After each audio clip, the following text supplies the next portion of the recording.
Briar Rose, from Grimm's Fairy Tales, by Jacob and Wilhelm Grimm. Επιμέλεια Γιώργος Πιτροπογιαννάκης. A king and queen once upon a time reigned in a country a great way off, where there were in those days fairies. Now this king and queen had plenty of money, and plenty of fine clothes to wear, and plenty of good things to eat and drink, and a coach to ride out in every day. But though they had been married many years, they had no children, and this grieved them very much indeed.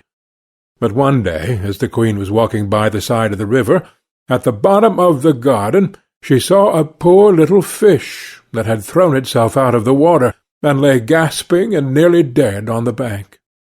Then the queen took pity on the little fish, and threw it back again into the water, and before it swam away it lifted his head out of the water and said, "I know what your wish is, and it shall be fulfilled in return for your kindness to me. You will soon have a daughter." What the little fish had foretold soon came to pass, and the queen had a little girl, so very beautiful that the king could not cease looking on her for joy, and said he would hold a great feast, and make merry, and show the child to all the land. So he asked his kinsmen, and nobles, and friends, and neighbours. But the queen said, "I will have the fairies also, that they might be kind and good to our little daughter." Now there were 13 fairies in the kingdom, but as the king and queen had only 12 golden dishes for them to eat out of, they were forced to leave one of the fairies without asking her. So 12 fairies came, each with a high red cap on her head, and red shoes with high heels on her feet, and a long white wand in her hand. And after the feast was over, they gathered round in a ring and gave all their best gifts to the little princess. One gave her goodness, another beauty, another riches, and so on, till she had all that was good in the world. Just as 11 of them had done blessing her, a great noise was heard in the courtyard, and word was brought that the 13th fairy was come, with a black cap on her head, and black shoes on her feet, and a broomstick in her hand, and presently up she came into the dining-hall. Now, as she had not been asked to the feast, she was very angry, and scolded the king and queen very much, and set to work to take her revenge. So she cried out, "The king's daughter shall in her 15th year be wounded by a spindle, and fall down dead." Then the 12th of the friendly fairies, who had not yet given her gift, came forward, and said that the evil wish must be fulfilled, but that she would soften its mischief.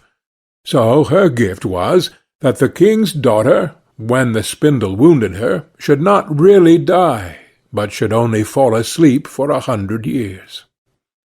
However, the king hoped still to save his dear child altogether from a threatened evil, so he ordered that all the spindles in the kingdom should be brought up and burnt.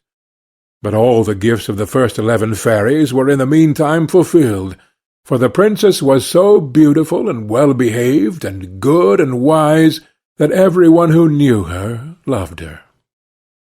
It happened that, on the very day she was 15 years old, the king and queen were not at home, and she was left alone in the palace. So she roved about by herself, and looked at all the rooms and chambers, till at last she came to an old tower, to which there was a narrow staircase ending with a little door. In the door was a golden key, and when she turned it, the door sprang open, and there sat an old lady spinning away very busily. "Why, how now, good mother?" said the princess. "What are you doing there?" "Spinning," said the old lady, and nodded her head, humming a tune, while buzz went the wheel. "How prettily that little thing turns round," said the princess, and took the spindle and began to try and spin. But scarcely had she touched it before the fairy's prophecy was fulfilled. The spindle wounded her, and she fell down lifeless on the ground. However, she was not dead, but had only fallen into a deep sleep, and the king and the queen, who had just come home, and all their court fell asleep too, and the horses slept in the stables, and the dogs in the court, the pigeons on the housetop, and the very flies slept upon the walls. Even the fire on the hearth left off blazing and went to sleep.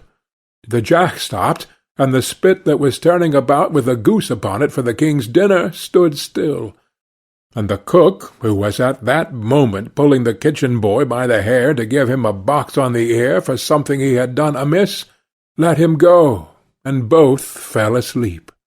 The butler, who was slyly tasting the ale, fell asleep with the jug at his lips, and thus everything stood still and slept soundly. A large hedge of thorns soon grew round the palace, and every year it became higher and thicker, till at last the old palace was surrounded and hidden, so that not even the roof or the chimneys could be seen. But there went a report through all the land of the beautiful sleeping Briar Rose, for so the king's daughter was called, so that from time to time several kings' sons came and tried to break through the thicket into the palace. This, however, none of them could ever do, for the thorns and bushes laid hold of them as it were with hands, and there they stuck fast and died wretchedly. After many, many years there came a king's son into the land, and an old man told him the story of the thicket of thorns, and how a beautiful palace stood behind it, and how a wonderful princess, called Briar Rose, lay in it asleep, with all her court. He told, too, that he had heard from his grandfather that many, many princes had come and had tried to break through the thicket, but that they had all stuck fast in it and died. Then the young prince said, "All this shall not frighten me. I will go and see this Briar Rose." The old man tried to hinder him, but he was bent upon going. Now that very day the 100 years were ended, and as the prince came to the thicket, he saw nothing but beautiful flowering shrubs, through which he went with ease, and they shut in after him as thick as ever.